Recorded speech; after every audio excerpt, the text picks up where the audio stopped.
Yo, what's up? This is your boy Chaos, man, and this is Chaos TV.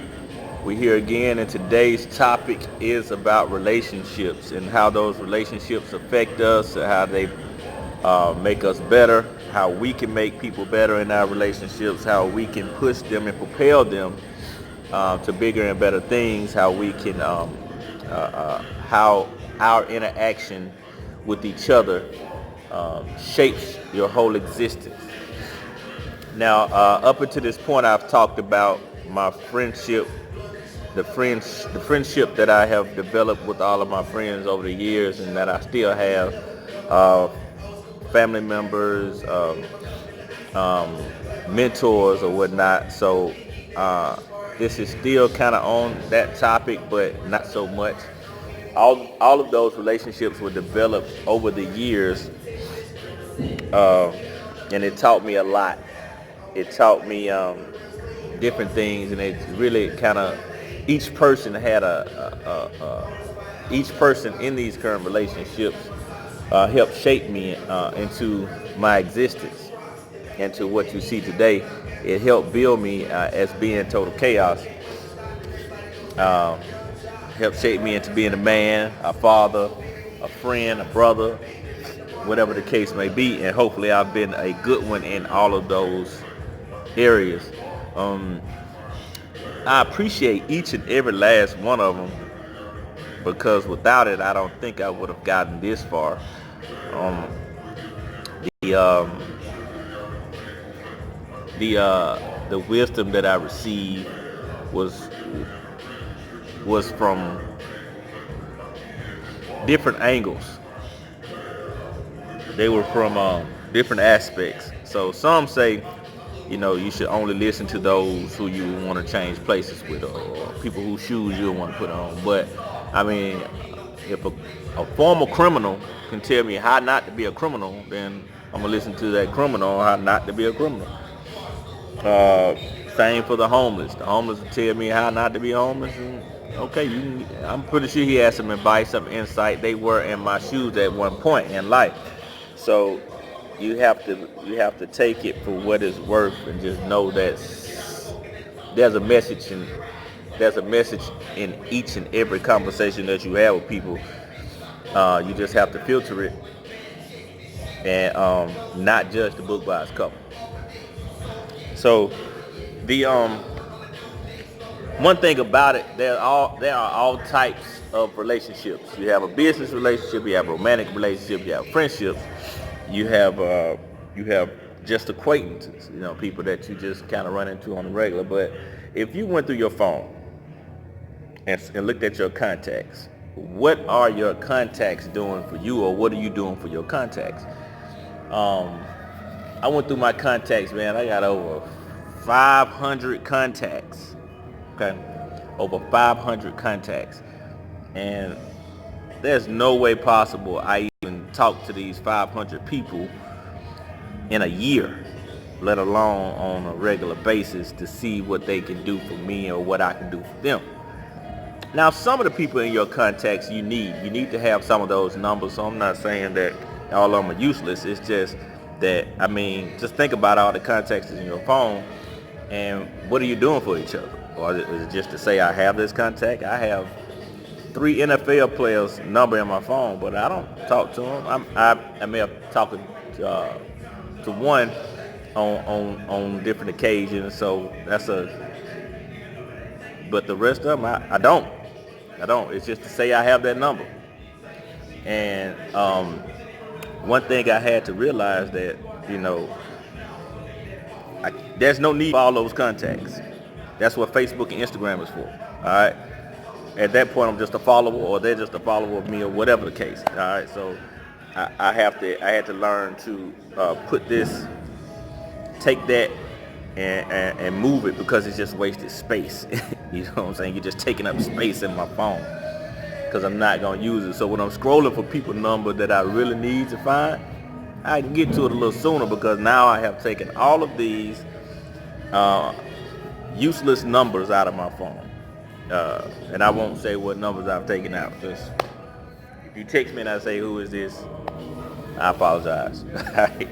um, Another thing that I want to touch on was how to be an asset to your contacts, how to make those contacts an asset to you. Sometimes we have contacts and information and that we're not using or taking advantage of, and we really need to.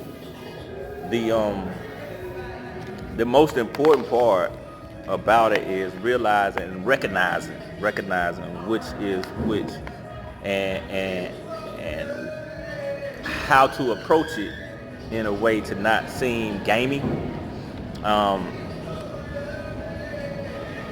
If let's do it this way. If you sit down to see who you can call for any reason, I have five, and I'll name those five. I have 5 people in my contacts that I can call for any reason, and if nobody can do everything, no one person can do everything, but the people that I can call, they'll help me figure it out, no matter what it is. And one of those people is my Uncle Mickey, my brother, my stepdad, my brother-in-law, and my lazy homeboy, Big A. All right. Now some people are gonna say, "Man, you left me off the list." No, I did not leave you off the list. I said, back up, that there are people in my phone. There are 5 people that I can call, and they'll help me figure it out, no matter what the case may be. The other people that I left off the list are not useless. It just means that they are good at what they're good at. So I contact them for what I need them for. All right. Sometimes I just holler at them. Let me back up. I holler at people just to holler at them to make sure everybody okay. But I'm not gonna ask my cousin Jamil. She I can hit her up and she got my back. But I ain't gonna ask Jamil to help me hang no drywall. That ain't what she do. She don't know nothing about it. She just gonna look at me and say, cuz, you got that one on your own. You might have called somebody else. Call Uncle Mickey. Basically, it was what she gonna say. So, or call my brother or whatnot, you know what I'm saying? My brother, he'll look at TV, YouTube for 3 days, and then come to the house, and then we done built one. By the time he get through, we done rebuilt the whole house, or sometimes I have to slow him down on that. But again, man, those are my 5 people, and so there are people in my life that I can call for certain things. And so if I need a paper written, I'm gonna call my sister.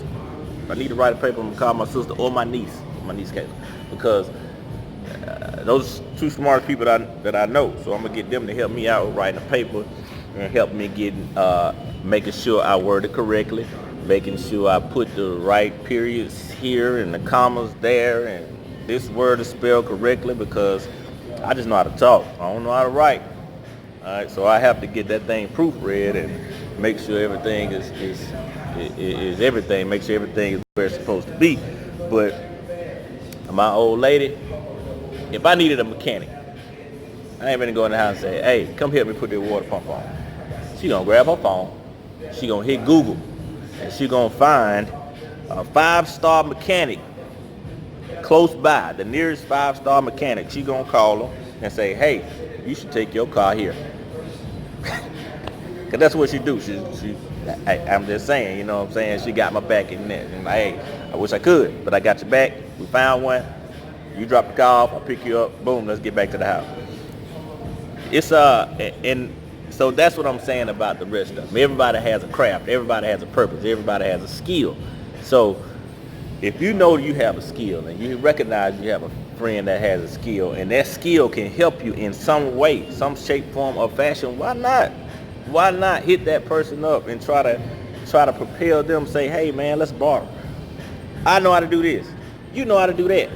Let's do this together. I put what I have, you put what you have, and then we can move forward. We can make this thing work. We can be everything we need to be, and be the best at it." All right, and then if you're a business minded, you'll sit there and think, yeah, let's do that.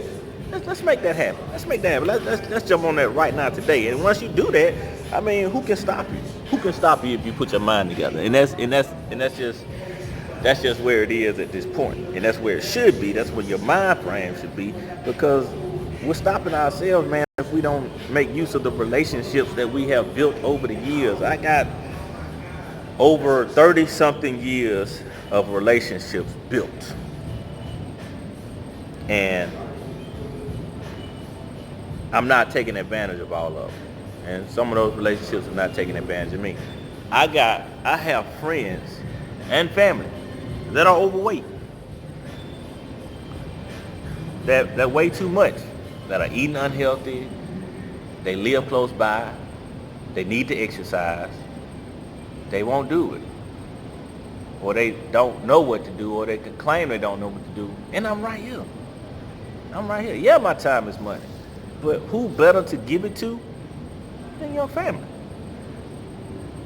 I'm cool, but I'm just saying that's what we're missing out on. We're missing out on taking advantage of the relationships that we have around us.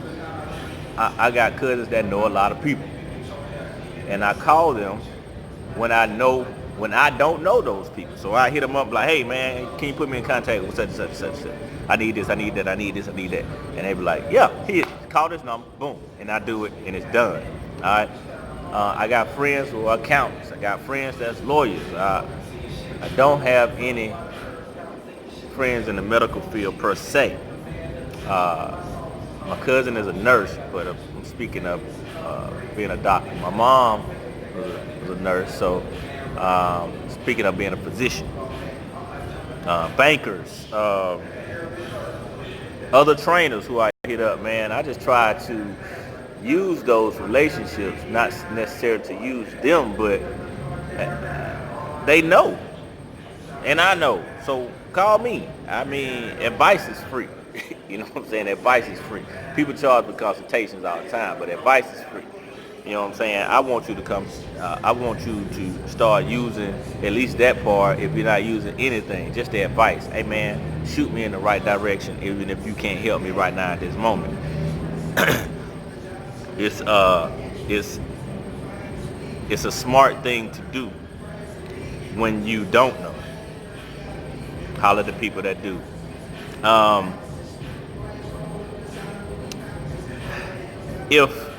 If you have people, here's a challenge. If you have people in your guys, I want everybody to look at their phone and tell me, or talk to yourself. You ain't got to tell me. Look at the first 10 contacts and see, have you talked to the first 10 contacts in your phone? Not in your favorites, in your phone. Your first 10 contacts. Start in alphabetical order. And then see, when was the last time you talked to them? Has it been a week? Been 2 weeks? 3 weeks? A month? What? You know, if not, if the answer is no, then why? You know, why haven't you talked to that person in that amount of time? and then you gotta ask yourself this too. In your contacts, who is your cheerleader? All right. Who's playing in your band? All right. And if they're not cheering for you, are they really your friend? Should they be in your phone? Should they be in your contacts? Are they scrolling through your social media and just looking? Or are they looking and hitting like, or are they sharing? Because if they're not sharing it, then they're not your cheerleader. That means that they're just saying, oh, I like that. Or they're just liking it just so you'll know that they've been there. You know, this social media thing is really way past me. I don't really be caring too tough about it, but I mean, these are just things that I notice and I don't think people speak on. So I'm gonna do it.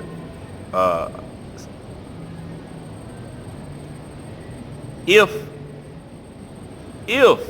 you do not understand how to take advantage of these relationships and how to get everybody on the team, then we have to start reading books like Millionaire Mind, start following people and listen to people like E.T., Eric Thomas,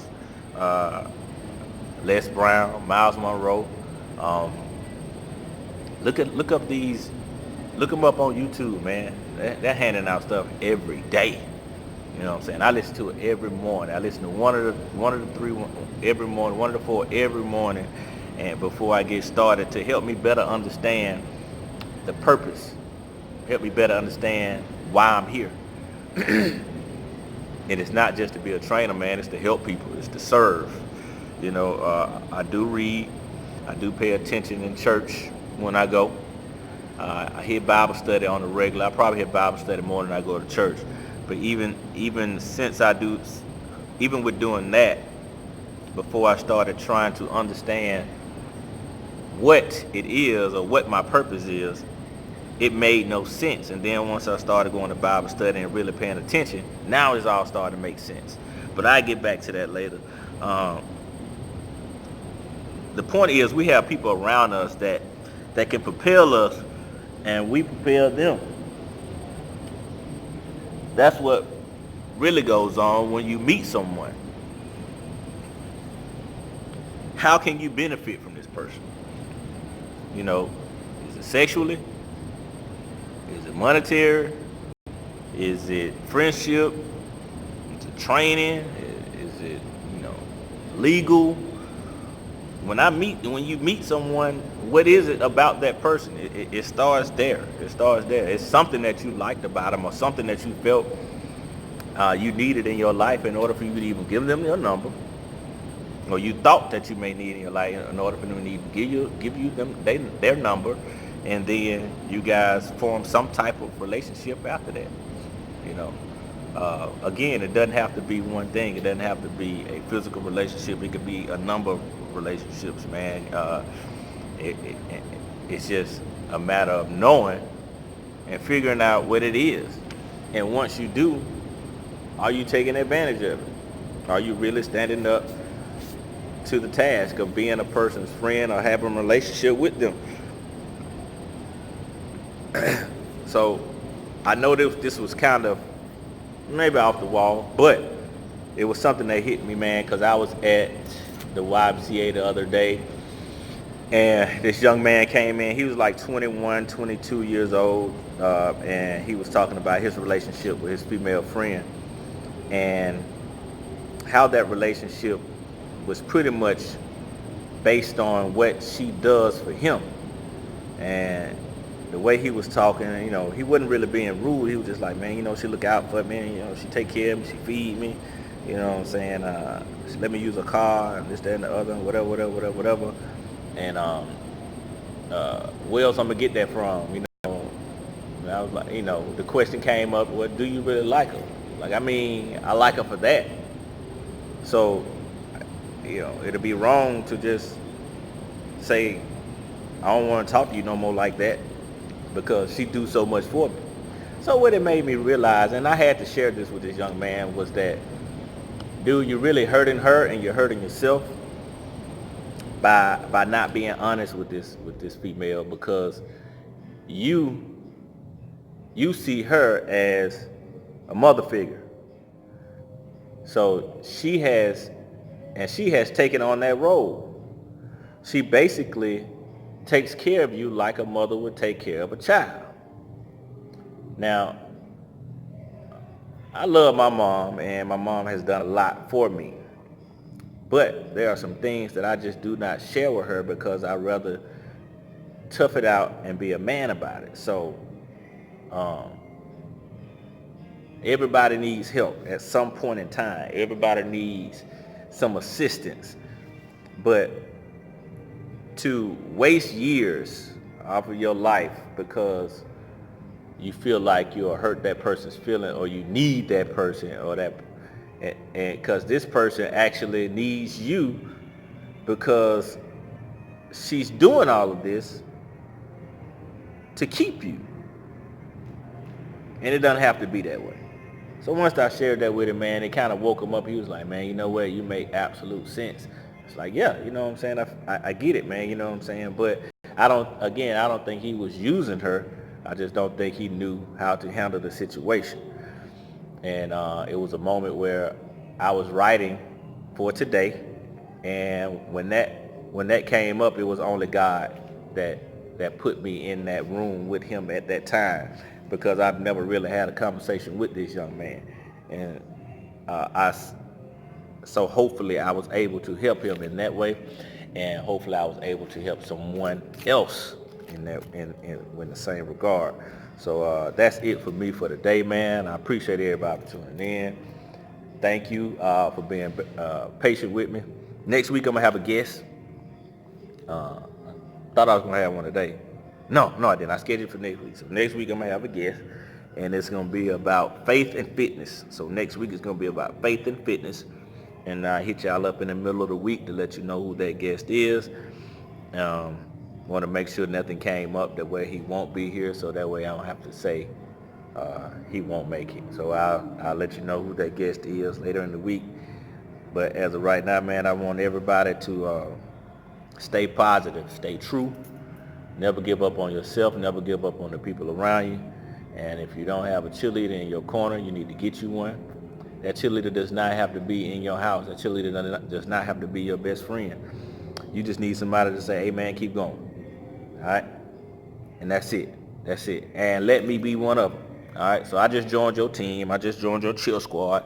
I just jumped in your band and I'm playing the drums. All right? No matter what, push through. No matter what, see the end of the road. Begin with the end in mind and never give up. Because once you give up, you might as well die. God bless you. Take care of yourself. Chaos out.